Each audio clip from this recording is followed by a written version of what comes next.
Assalomu alaykum. Assalomu alaykum. Madina opa sizmisiz? Assalomu alaykum. Alaykum assalom. Mana shu yerda yashayapsizlarmi? Shu yerda yashayapmiz. Astagfirulloh. Kavanga ham oson bo'lmayapti. Bu holimda ishlash majburligimdan ishlayman. Sizga boshqalarga o'xshab bunaqa yaxshi ovqatlar kerak emas. Bizni qattiqdan keyin qornimiz to'yaveradi. Ishlamasam bo'lmaydi. Maktabdan kelib o'qishga ham vaqtim bo'lmayapti. Aka mana qo'llarim ham ishlamay qolgan. Tengdoshlarim oldida uyataman bunaqa ahvolda yurgan. Ahvolingni qara, turishingni qara, qo'lingni ahvolini qara deydi. Boshqalar ustimdan kulishini xohlamayman.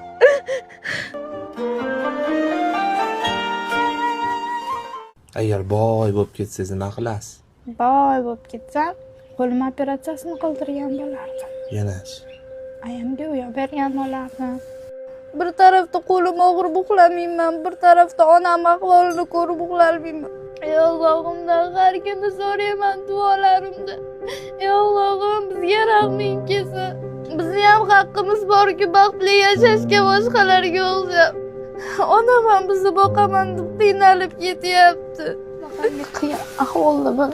Qizimni kashasini ham o'ylab turaman, bizga yetarmikan? Bittasiga nima qilaman? Bunaqangi qiyin vaziyatdaman. Farzandlarim so'qatib qolishyapti, kechalari so'qatib chiqishyapti, kasal ham bo'lib qolishdi.